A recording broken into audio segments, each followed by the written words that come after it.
I never thought I'd find myself writing something like this, but here I am, pouring my heart out online, hoping someone can make sense of the chaos that's become my life. I guess it all started about 6 months ago. My wife Jessica and I had been married for 5 years. We met in college, both aiming for our dreams, me as a teacher, her as an aspiring artist. Life was good. We had our routines, our friends, and our cozy home in a small suburban neighborhood. There were signs of trouble, sure, but I brushed them off. You know how life can be, busy, chaotic, and sometimes just plain exhausting. Jessica was always the life of the party, the one who thrived on attention. But in the months leading up to this nightmare, I noticed changes. Little things, really. She started going out more often without me. At first, I thought it was just a way to unwind from her job as a gallery assistant, but then she began coming home late, sometimes hours after she said she'd be back. When I asked her about it, she'd roll her eyes and say, "You're being paranoid. I'm just out with friends." Friends.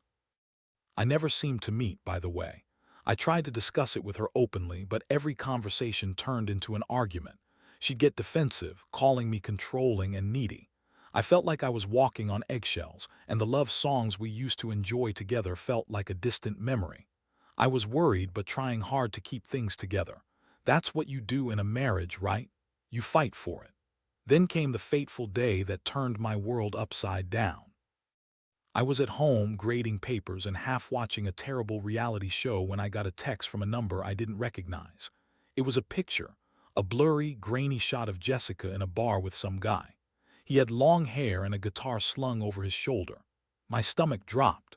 I didn't recognize him, but something about the way they were laughing together made my skin crawl.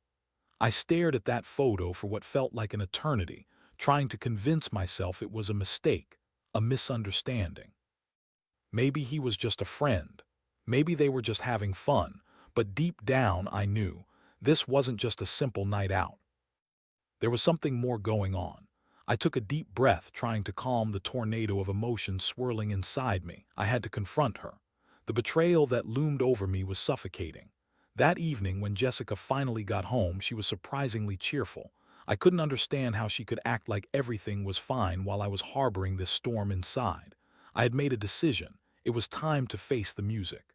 "Jessica, we need to talk," I said, trying to keep my voice steady. Her eyes widened for a moment, but she quickly masked it with a playful smirk.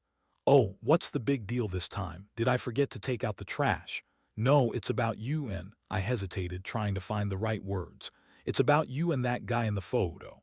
Her face dropped, and for a split second I saw panic, but then she regained her composure, crossing her arms defensively. "What photo? You're being ridiculous." I showed her the text, and she went pale. I watched as the realization of her own wrongdoing washed over her. "Look," she stammered, "it's not what you think. Jack is just a musician I met at the bar. We're friends." It was nothing. I couldn't believe my ears. "Friends," I repeated, incredulous. "You expect me to believe that? You've been going out with him repeatedly, hiding it from me, and now it's just friends." Jessica's demeanor shifted again, her voice rising. "You're blowing this out of proportion. You're always so busy with your stupid job you wouldn't understand. I have needs too." The nerve. An explosion of anger surged through me, fueled by the betrayal, the lies, and her complete lack of accountability. I took a deep breath, trying to hold on to my composure, but the floodgates had opened. "Needs." I spat out, my voice barely above a whisper. "You've met your needs with another man, and I'm just supposed to stand by and accept that." The confrontation escalated, her excuses falling flat against the weight of the truth. It felt surreal, like we were two actors in a play gone horribly wrong. The love I thought we shared was crumbling before my eyes, replaced by a tidal wave of anger and hurt.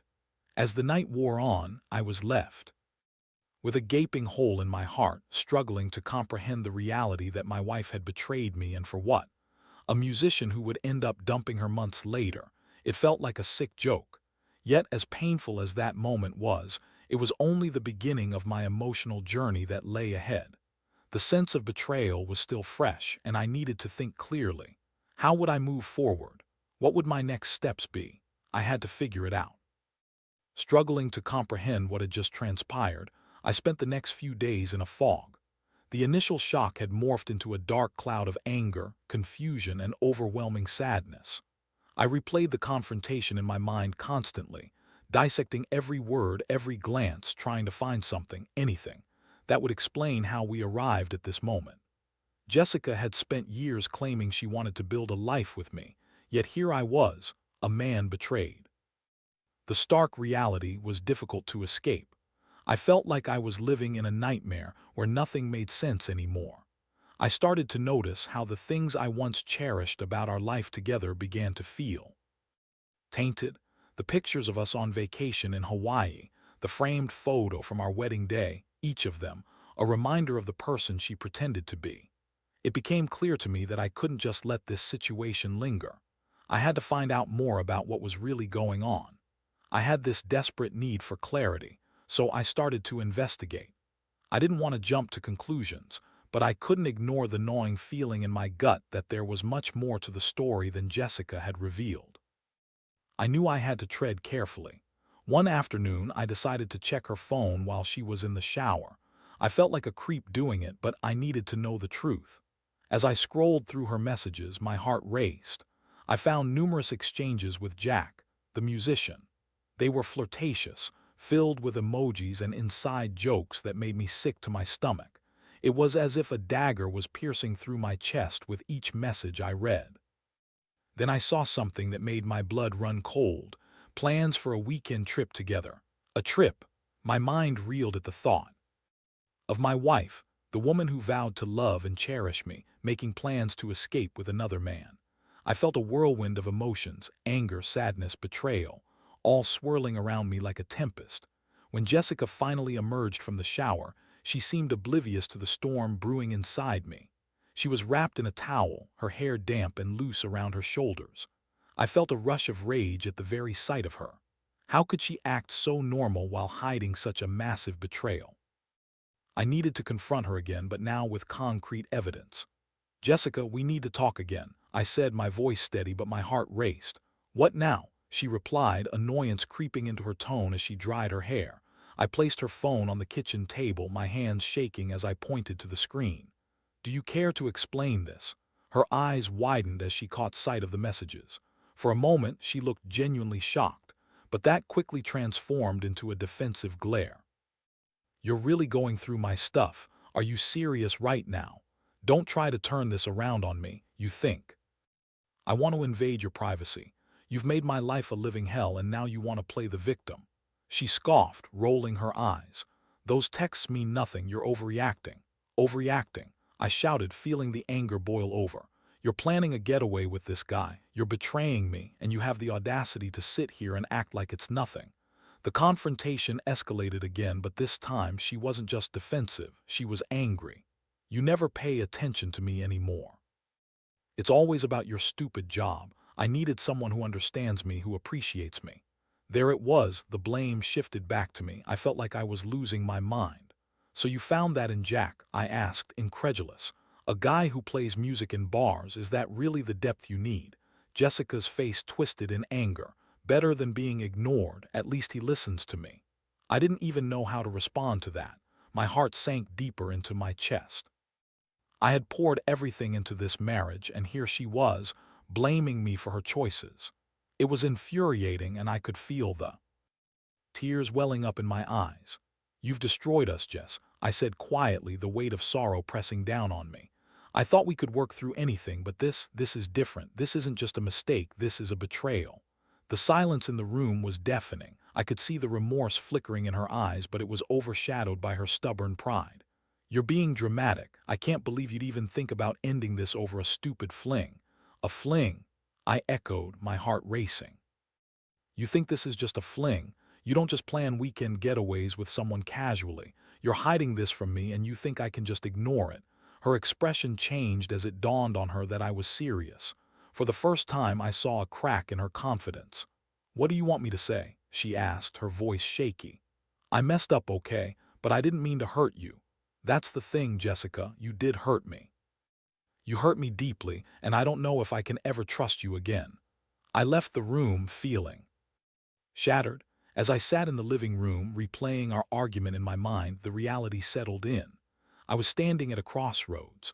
Part of me wanted to fight for our marriage, to try and salvage what was left, but another part, the part that felt betrayed and discarded, screamed that I deserved better. I had to make a choice, and I had to make it quickly. My heart was heavy with the weight of uncertainty. I didn't want to give up on love, but I also couldn't ignore the truth that had emerged. I felt like I was caught in a relentless cycle of pain and betrayal, and no matter how hard I tried, I couldn't seem to find my way out. The days that followed felt like an emotional roller coaster. Each morning I woke up with the hope that yesterday's confrontation was just a nightmare. But reality slammed back into focus, reminding me that my wife had cheated on me, and now our entire relationship hung by a thread.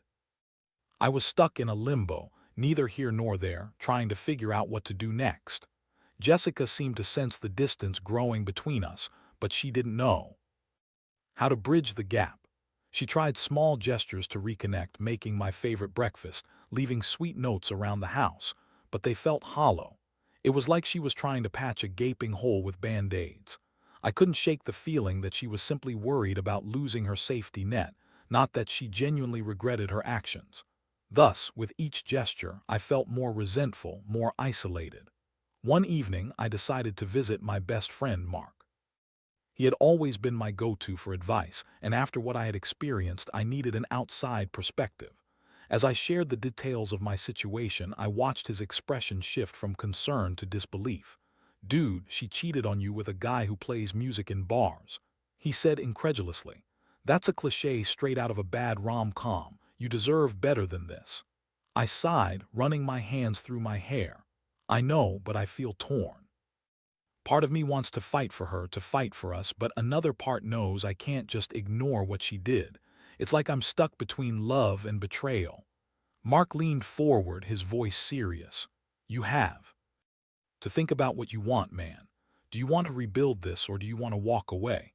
Because if you're not sure, it's going to hurt even more." His words resonated deeply, and I realized I needed to take a step back and really evaluate what kind of future I wanted. That night, I decided to confront Jessica again, not just about the infidelity, but about our relationship as a whole. When I got home, I found her curled up on the couch, a blanket wrapped around her. She looked up as I walked in, and for a moment I could see the girl I fell in love with, but the image quickly faded as I remembered the truth. "Jess, we need to talk," I said, my voice steady. She sighed, dropping the remote control. "What now? You already made it clear you're not happy." "This isn't just about being unhappy," I replied, trying to keep my tone calm. "This is about trust, and right now I don't trust you. It feels like we're just going through the motions, pretending everything is okay when it's not."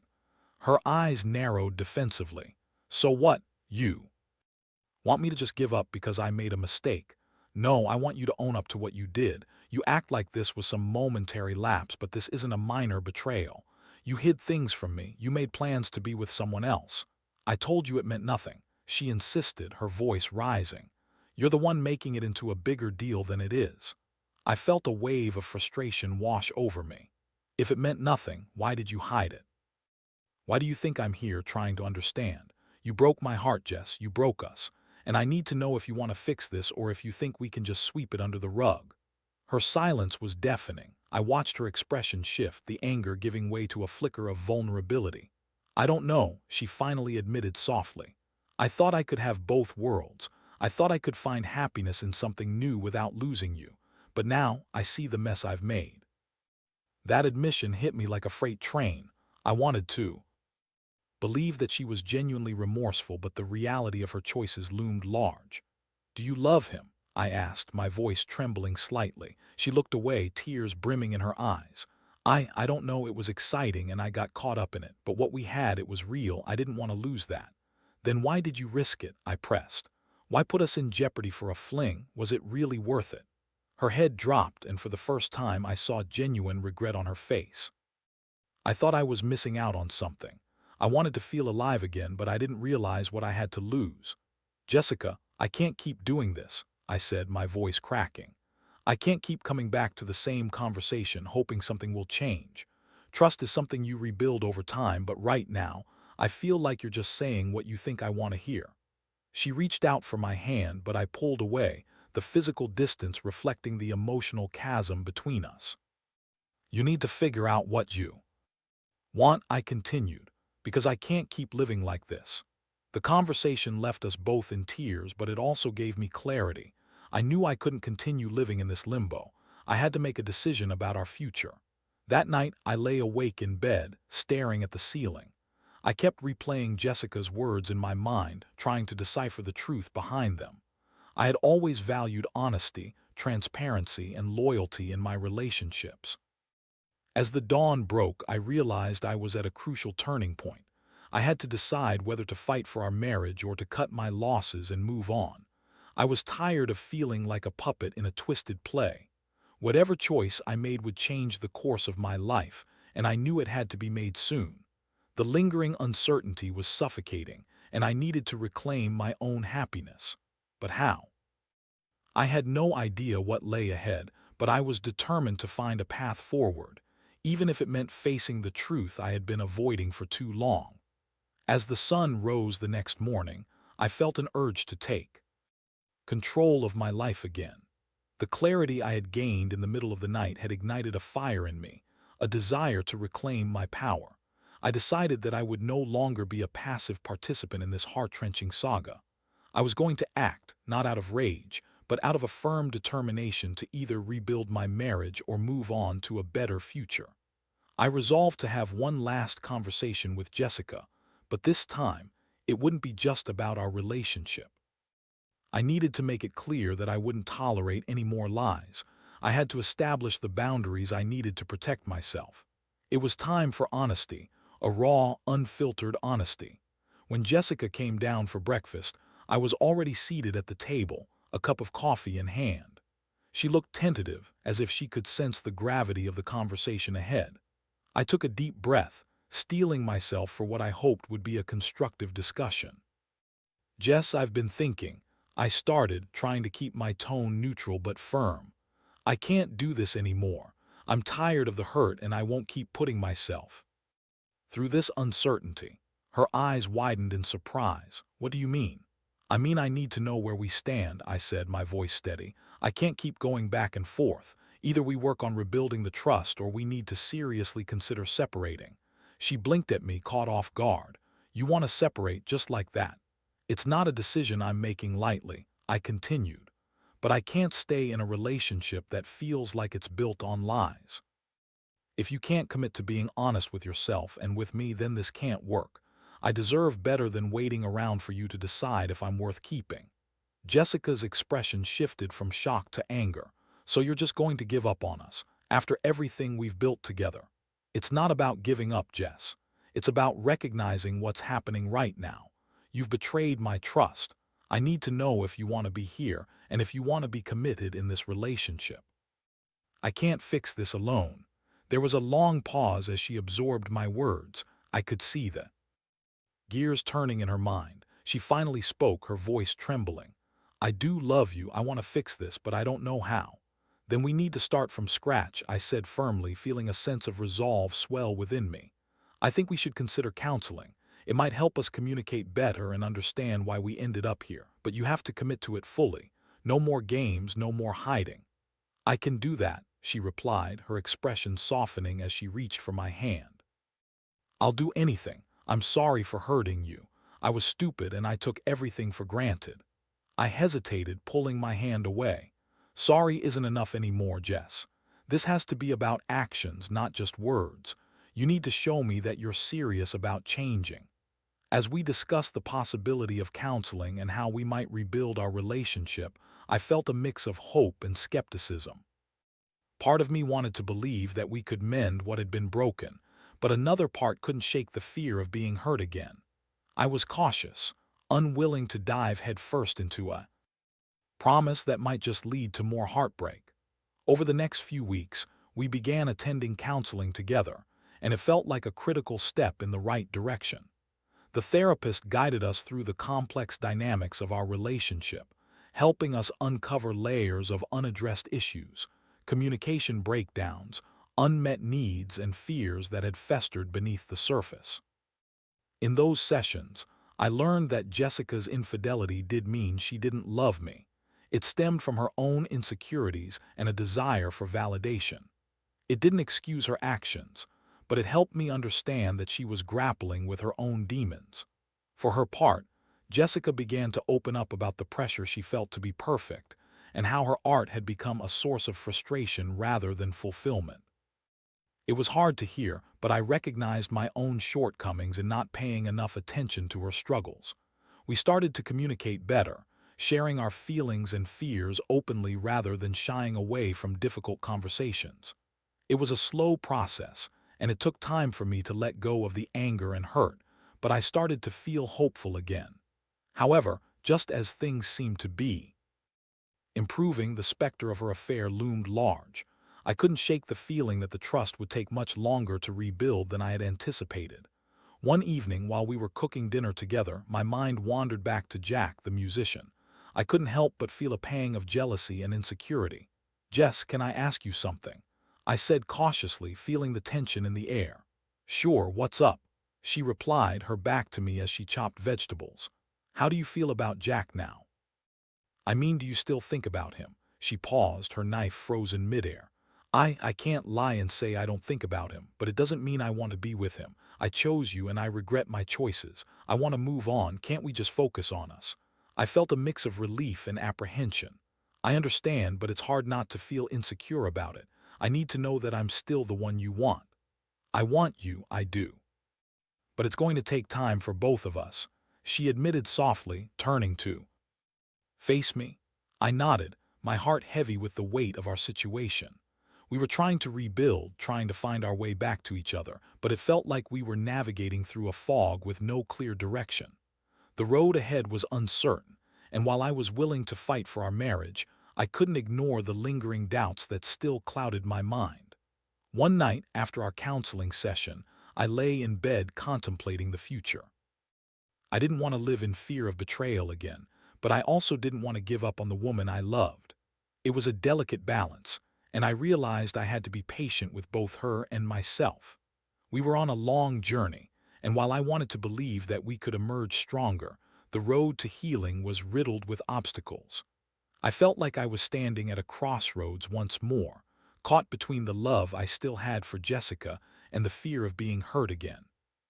But there was one thing I knew for certain. Whatever happened next, I had to be true to myself. I had to honor my feelings and desires, even if that meant facing the most challenging choices of my life. As the weeks turned into months, the counseling sessions became a routine. Slowly, I began to feel more at ease during our discussions. Jessica was making a genuine effort, and I could see her trying to rebuild my trust, at least on some level. But just when I thought we were starting to find our footing, a new challenge emerged that would test our relationship once again. One evening, as I was getting ready to head out for a small dinner with some friends, Jessica received a text message. I noticed her face shift from casual interest to panic as she read it. My heart sank. Something about her expression instantly set off alarm bells in my mind. "Is everything okay?" I asked, trying to keep my tone light, but I could feel the unease creeping in. "Yeah, it's fine," she replied too quickly. She quickly tucked her phone away, but I could see the fear in her eyes. "Looks like it's not fine," I pressed, my heart racing.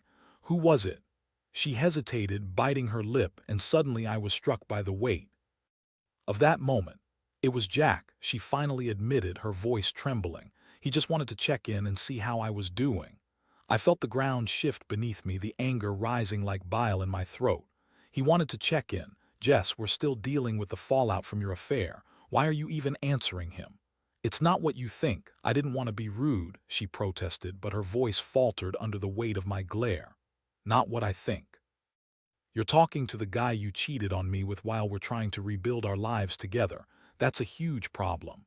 She crossed her arms defensively, and I could see the walls going up again. "I can't just cut everyone out of my life because you're uncomfortable. I'm trying to be friends, and I thought you wanted me to have a support system."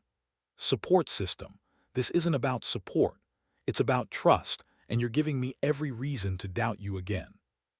You think this is just going to magically work out while you're texting him like it's no big deal." Her eyes filled with tears as the tension in the room escalated. I don't want to hurt you. I thought we were doing better. Why can't you trust me? Because you keep giving me reasons not to. I shot back, my heart racing. Just because we're in counseling doesn't mean everything is magically better.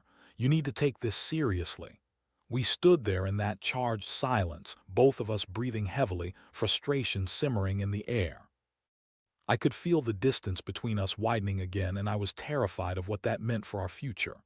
I need to think, I finally said, my voice quieter now, trying to rein in my anger. I can't keep doing this. This is becoming a cycle and it feels like nothing's changing. Please don't walk away again, Jessica pleaded, her voice breaking. I'm trying, I really am. I just need you to trust me. Trust. That word hung heavily between us. I wanted to believe her, but each time I saw her interact with Jack, the trust I was trying to build felt like it was slipping through my fingers. I turned to leave the room, needing space to breathe. I spent the rest of the evening with my friends, but the laughter and conversation felt distant. I was only half listening, my thoughts consumed by the turmoil back home. My friends noticed something was off and pressed me for details, but I couldn't bring myself to share everything. I didn't want to tarnish our marriage even more by dragging others into our problems. When I returned home later that night, Jessica was sitting on the couch, her eyes puffy and red. She looked defeated. I'm sorry, she said quietly, her voice barely above a whisper. I didn't mean for everything to get so complicated. I thought I could manage it, but it feels like a constant struggle. Complicated isn't the word for it, I replied, my heart heavy. It's like we're still in the same dark place and I don't know how to move forward. I need to know that you're committed to us, not just trying to keep a friendship with your ex. I am committed. I want to be here with you. I made a mistake and I'm sorry, she said, tears streaming down her cheeks. I just thought I could handle it all. I didn't want to lose you, but I didn't want to lose my past either. Jess, the past is where it belongs. If you want a future with me, you need to let him go entirely, I said firmly. No more contact, it has to end now. The silence that followed felt suffocating. Jessica looked down at her hands, seemingly lost in thought. Okay, she finally said, her voice shaky but resolute. I'll cut him off, I promise. I felt a flicker of hope, but it was quickly overshadowed by the uncertainty that had settled in. You've said that before, I reminded her gently. This time it needs to be different. I need to believe you. She nodded, determination etched across her face. I will. I want to fight for us. I can't keep living in the past. I'm ready to let go. It was a small step, but a step nonetheless. That night we lay in bed side by side, and although the silence hung heavily between us, there was an unspoken understanding. We both knew the road ahead would be rocky, but it felt like we were finally headed in the right direction. Over the next few days, Jessica took the initiative to cut ties with Jack. She blocked his number and deleted his contact information. I couldn't help but feel a mix of relief and anxiety. Would it be enough? Yet just as I was beginning to feel a shift, I received an unexpected call from an unknown number. Hesitantly, I answered, and my heart sank when I heard Jack's voice on the line. Hey, this is Jack. I need to talk to Jessica. Is she there? The shockwave of anger coursed through me. What do you want? I snapped, my hands trembling. I just wanted to clear something up, he said casually. I thought maybe we could talk about what happened. I don't want to cause any drama between you two, but it feels unresolved. Resolved? You mean like your affair? You have no right to call here. Look, I get it. You're angry, but I think Jessica deserves to know how I really feel, he pressed, his voice dripping with arrogance. No, she deserves to know how you manipulated her, I retorted, my anger boiling over. You think you can waltz back into her life after everything? You're delusional. I'm just trying to help her. She needs someone who understands her, he said, and I could hear the smugness in his tone. My heart raced with fury. You need to leave her alone. If she wants to move on, she needs to do it without you in the picture. You had your chance and you blew it. His laughter echoed over the line. You think you can keep her from me? Good luck with that. I hung up, my heart pounding in my chest. I stormed into the living room where Jessica was sitting and relayed the phone call in a rush of anger. Jack just called me, I said, my voice trembling. He's trying to manipulate you again. He thinks he can just waltz back into your life after everything. Her face went pale. What did he say? He wants to talk to you, Jess. He thinks you need him. Are you serious? After everything we've been through? She asked, visibly shaken. Exactly. It's like he's not even aware of how much he hurt us, and he's not to stop until he gets what he wants. Jessica looked down at her hands, the weight of the situation dawning on her. I didn't want this. I thought cutting contact would be enough, but now I don't know what to do. We need to block him from your life entirely. No second chances, no excuses, I said firmly. If you really want to rebuild with me, you need to cut him out completely. That's the only way we can move forward. She nodded slowly, tears welling up in her eyes. I will. I promise, I won't let him back in. I don't want to lose you again. As I watched her struggle with the reality of the situation, I felt a mix of anger and empathy. I wasn't just battling Jack. I was battling the remnants of a painful betrayal that threatened to tear us apart. The journey we were on was far from over, and I still had my doubts. But in that moment, I knew we had to face this together. I needed to stay strong, not just for my sake, but for the sake of our marriage. It felt like an uphill climb, one fraught with uncertainty and challenges, but as we stood together in that moment, I felt a flicker of hope. Perhaps we could emerge from this stronger, but only time would tell if we were truly willing to fight for each other and for our future. The days following Jack's call were fraught with tension, but Jessica and I committed to drawing a clear line in the sand. She took the necessary steps to completely sever ties with him, blocking his number, unfollowing him on social media, and even reaching out to mutual friends to ask them not to engage with him on our behalf. It was a good sign, but I still felt the weight of uncertainty hanging over us. In our next counseling session, we discussed the impact Jack had on our relationship. The therapist helped us navigate the complex feelings that surfaced, and it was clear that while Jessica had made progress in cutting ties, her emotional recovery was still a work in progress. As we talked, I could see the guilt and shame reflected in her eyes. I wanted to reassure her that we could move past it, but an internal voice kept whispering doubts into my ear. Jess, I want to believe we can rebuild from this, I said, my tone earnest as we sat together on the couch in the therapist's office. I do too, but I know I have to earn your trust back, she replied, her voice trembling. I want to make it right even if it takes time. I nodded, aware that rebuilding trust was a marathon, not a sprint. I appreciate you cutting contact with Jack, but I also need to see consistent changes in how we communicate. It's about more than just ending things with him. It's about proving to each other that we're committed to being honest. As we continued our sessions, I began to see small changes in Jessica. She started to be more proactive about sharing her thoughts and feelings, even when it was uncomfortable. She'd leave me notes expressing her love and commitment, and I started to feel the walls between us begin to dissolve, albeit slowly. One afternoon, as we sat on the couch, I found myself slipping into a comfortable silence, something that had felt foreign for so long. I turned to her, searching for the right words. You. No, I never thought we'd be here after everything. I thought we were done. I thought so too, she said quietly, but I realize now how much I still care about you. You're my partner and I want to do everything I can to make this work. I felt a warmth spread through me. It's going to take time, but I'm willing to give us a chance. We both need to be in this together. As the weeks passed, the emotional distance began to close. We started going on date nights again, even if they were quiet dinners at home. We rediscovered shared interests like watching movies and cooking together, and those moments began to heal some of the wounds between us. While there were still difficult conversations about trust and vulnerability, I sensed a renewed sense of hope.